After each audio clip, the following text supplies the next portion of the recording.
We're only 10 days away from the main event of the year, from the main event in the Interchain ecosystem. Cosmoverse Dubai is happening October 21, and we just announced the day one agenda. Cosmoverse is a 3-day conference, and it's all about tracks this year, which are basically specific verticals, such as Bitcoin, such as RWAs, AI. We also have a gaming track, NFTs, Interchain, ZK, EVM, DeFi, and Enterprise. And the day one agenda, I think, is really, really stacked. And if you're still on the fence, I strongly encourage you to browse through our speakers list and also filter by field, by vertical, to get a feeling for who is coming, who's going to be speaking in which track. And if you still need tickets, you can still get them here on our website. You can actually also get an Emirates discount code, which gives you 5% off of any Emirates flights to Dubai for Cosmoverse, and also a discounted rate at the Grand Hyatt Dubai, which is the conference venue. And to be honest, I think staying at the venue in the hotel where the conference takes place is just going to provide you a much, much more productive conference experience. You can also still get your ticket here, your late admission ticket for all 3 days, but also you can acquire a day pass if you're only available to join 1 or 2 days. You can also purchase a loyalty pass if you have been at Cosmoverse Medellin in 2022 and Istanbul last year. Then you can check your eligibility here and get a loyalty pass, which gives you access for all 3 days at 99 USD. We also have executive tickets for the first time this year, which are basically a whale pass, which has its own agenda. It's more investors focused and VC focused. There's a pitching competition that's part of it. There's also a VC networking and investors networking, cocktail receptions, an exclusive dinner, and a lot more. Anyways, one of the most bullish news for October Dubai is that CC just announced that he's going to be attending Binance Blockchain Week, which is happening also in Dubai, October 30 and 31. So just 3 days after Hackmas ends, after our hackathon ends, and just 6 days after Cosmoverse, we're going to have Binance Week here in Dubai, and CZ is going to attend in personal capacity. And here's the full overview of all crypto events happening here during October Dubai. We have Future Blockchain Summit kicking off this weekend, JITEX, then Cosmoverse, Blockchain Live as well, Cardano Summit, Hackmas or Hackathon, and then Binance Week, and then the Gateway, which is basically a Telegram ton summit. Anyways, let's get into news and updates. A lot of things have been announced, have been cooking over the past few days.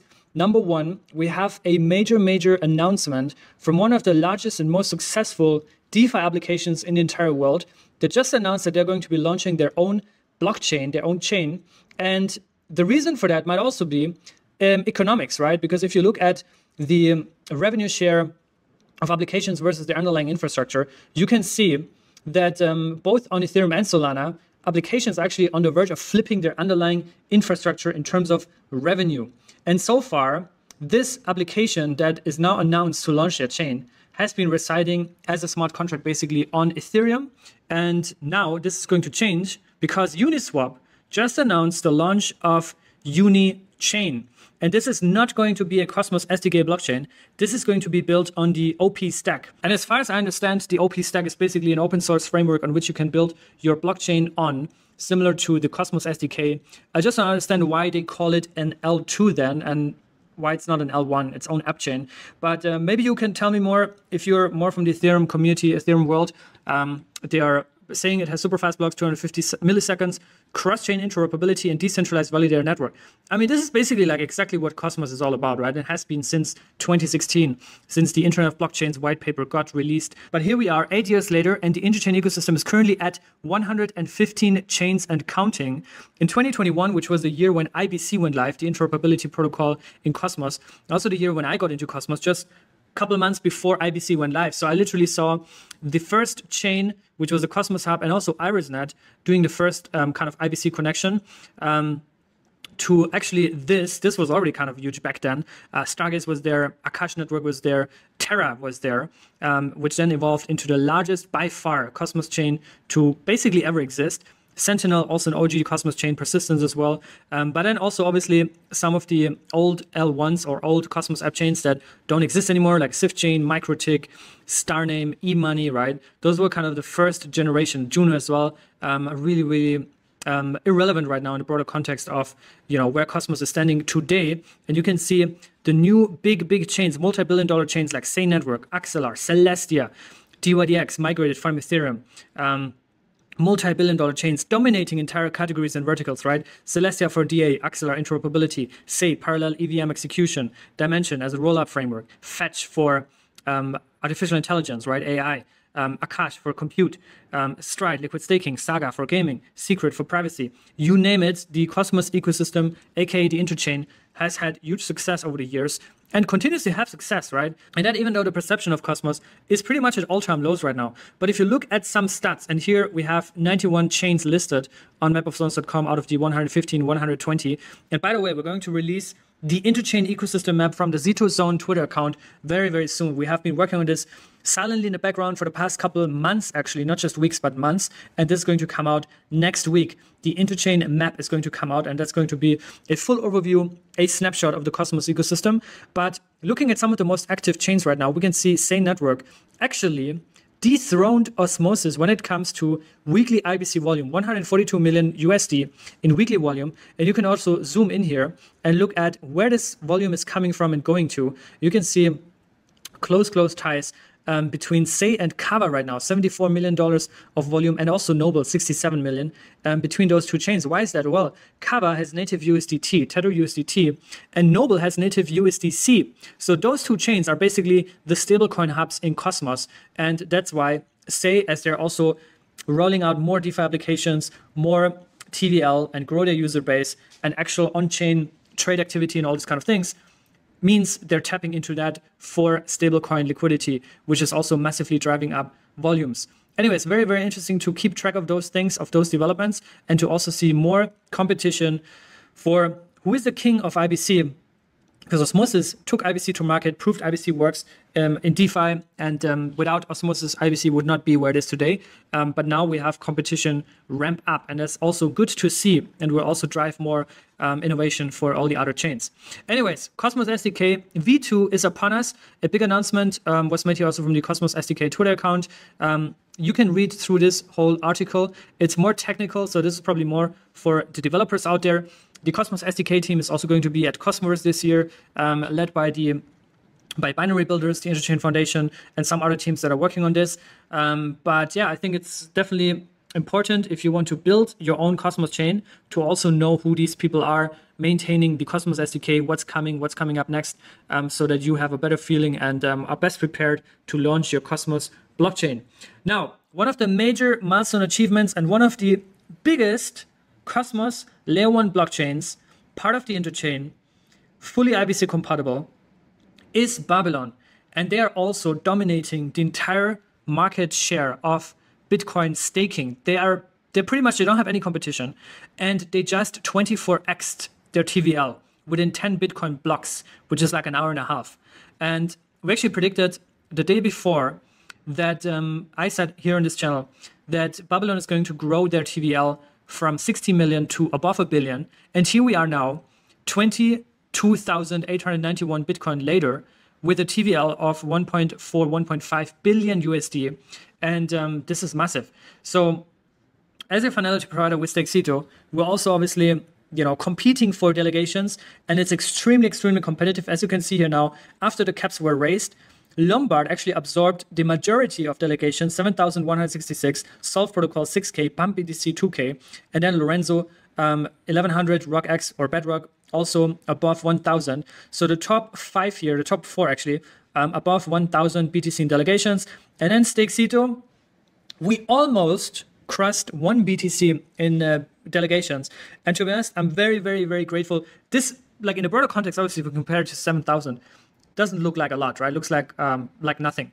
But to be honest, considering how competitive this is a huge achievement. I'm very proud of you guys, of my team, of Stakecito, the brand we've built. In fact, we are top 5 most popular validator from the Interchain based on delegator size with over 270,000 delegators. You can see we are above Binance staking. We're above Stakefish even, right? Some of the kind of more known validator brands out there, or brands in general. And we're also the only one in the top 5, actually on this whole page here, based out of the UAE. And we talk a lot about how the UAE, Dubai, is evolving into this major crypto hub. And we're very proud to also be incorporated here in Dubai, in the UAE. Not only Stakecito, but also Cito Labs is also incorporated here. And to be honest, I think Dubai, the UAE, is the best place to have your legal base, especially if you're in crypto. They also just announced 0% VAT on crypto transactions. There's no income tax here. There's no such thing as a tax advisor for your personal taxes. There's nothing to file on a personal level. There's a corporate tax here up to 9%, but you can also apply for an exempt, especially if you're registered in a free zone, and if you are dealing internationally, right? If you do domestic business here in the UAE, then this 9% tax applies. Obviously, I'm not a tax advisor. This is just my personal kind of learning experience, being here now since nearly 2 years. But yeah, the UAE, and that's my whole point, is massively attracting crypto mindshare, crypto capital, and they also want to be known and perceived as a legit financial hub and not an offshore tax haven, right? Which is kind of the difference also between, let's say, something like Singapore versus BVI or Cayman Islands, right? Anyways, that's a small excursion into the UAE regulation. But yeah, very proud of that, very proud of my team, of all of you stakers and delegators with Stakecito. Very, very proud and grateful to have all of your support. And as a retail validator, it's extremely challenging to compete with, you know, the big money, the big institutions and organizations. But so far, I think we have proven that we can also do it from the retail side of things. Anyways, one big announcement was also just dropped by Agoric. Agoric is also our media partners here at Cryptocito, and they just announced the launch of the Orchestration API, which is going to abstract a lot of the complexity away. And this is much, much needed. I think orchestration or abstraction in the broader context also of the app chain thesis gaining more steam is much needed, because the downside of the app chain thesis, right, and we talked about this a lot, and Mars Protocol is a great example for that, is fragmentation, isolation, having to deal with validators on an economical, layer, but then also fragmenting the UX, the UI, right, fragmenting all of these things.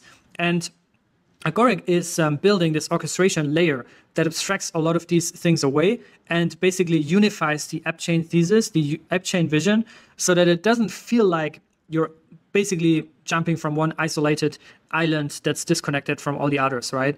That's what Agoric aims to do. They also just integrated with Noble, which is cool to see. And now I really hope for more and more integrations with Agoric's Orchestration API. Then we also have an update from Elys Network, which is one of the most promising consumer chains to launch on the Cosmos Hub using partial set security. And the Interchain security release, the latest one, actually now allows for Elys to be deployed as a consumer chain. So in response to that, Elys actually published this roadmap here. And we're currently in phase 1. Phase 5, stage 5, is the actual mainnet launch and Elys Network PSS chain. So it sounds like we're still relatively far away from that. We're currently at 60%. So we're still, I would say, just from looking at this, we're still like 4 to 6 months away.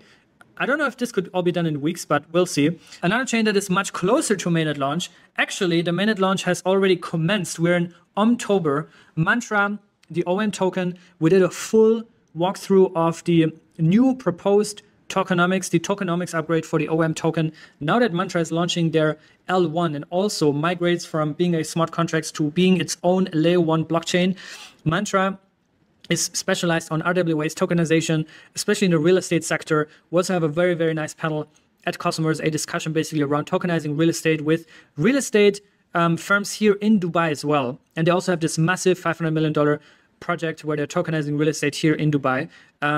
But yeah, this new tokenomics upgrade was actually up for voting on the Mantra governance and now has passed. So this is going to happen, which also means a 50 million OM token airdrop to the Cosmos community, including NFT holders like Celestine Sloth, Bad Kids, BitKids even, Mad Scientists, and also Atom stakers to the Mantra node. Sticking around with tokenomic updates, we also have the Stride token potentially also undergoing a bit of a revolution, or at least an upgrade. Now there's a page up on the Stride website where it's basically explaining and sharing more context about the utility of the Stride token, funding and allocation facts, and also projected revenue. I have, by the way, also participated in this strategic Celestia fundraiser that was done in January of this year, just for full disclosure here. And I have mentioned this before as well, but sometimes I think it's important to keep reminding people. But also after announcing the fundraiser in January, they announced a 5% Genesis supply airdrop for ST TIA holders and those that are liquid staking TIA on Stride, which boosted their TVL massively, but also now has been causing huge sell pressure because 5% of the supply is very, very big. It's a lot. And they also did something similar for Dimension, Saga, and also DYDX.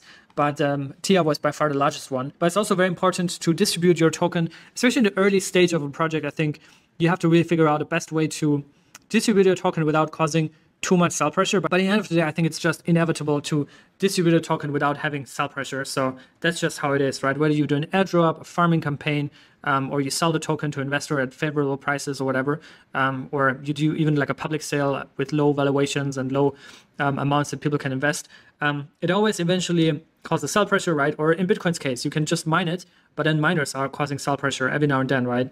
And have so over the years. Anyways, talking about airdrops, Saga Vault 5 has been distributed, which means now people are getting ready for Vault 6.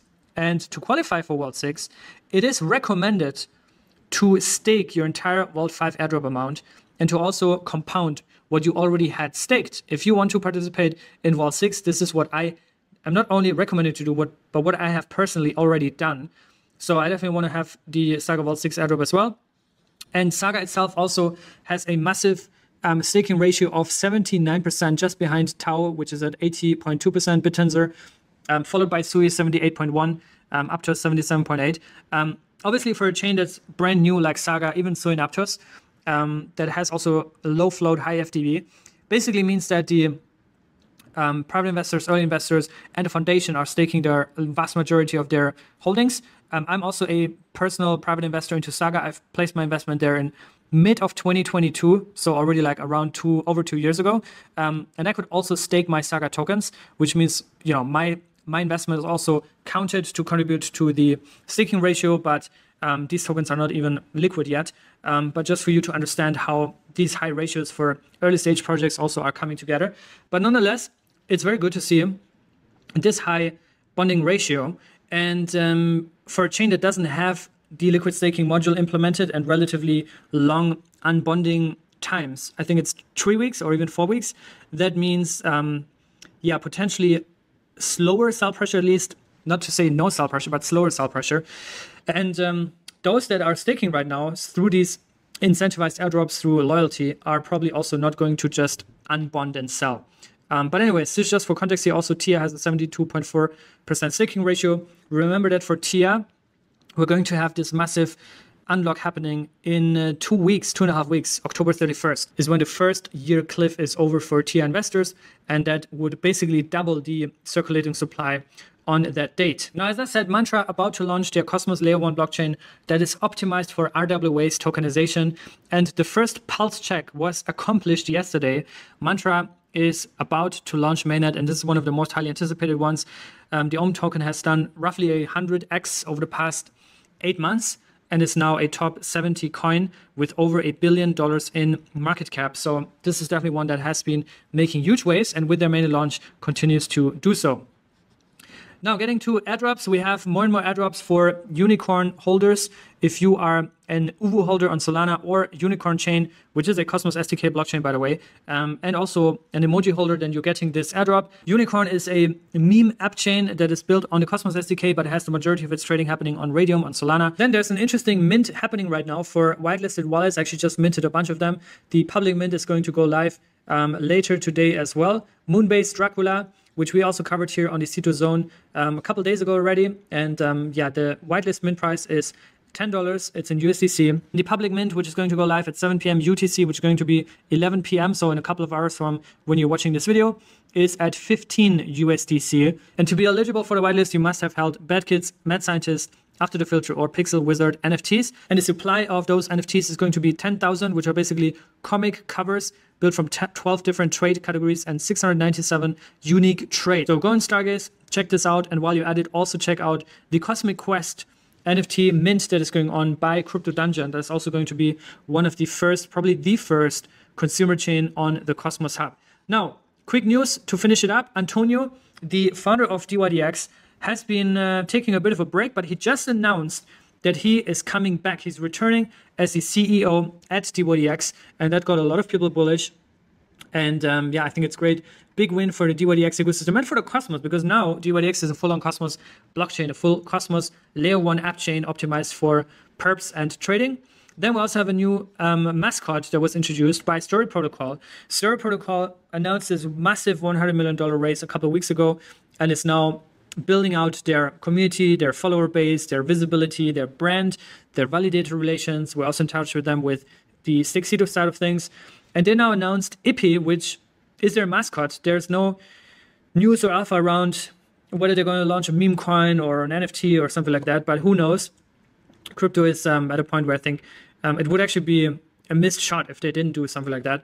But anyways, IPI, the new mascot of the storage protocol. And finally, also some news from Jackal. Jackal, the storage protocol on the interchain and app chain for storage, which is much needed in AI, in the context of AI, in the context of decentralized compute and GPUs and all those kind of things. And none other than Coney Daddy is now working with Jackal on creating these cool videos. So I'm going to leave you with Coney, and I'll see you very, very soon, hopefully at Cosmoverse also in a week and a half. Until then, stay safe and be good.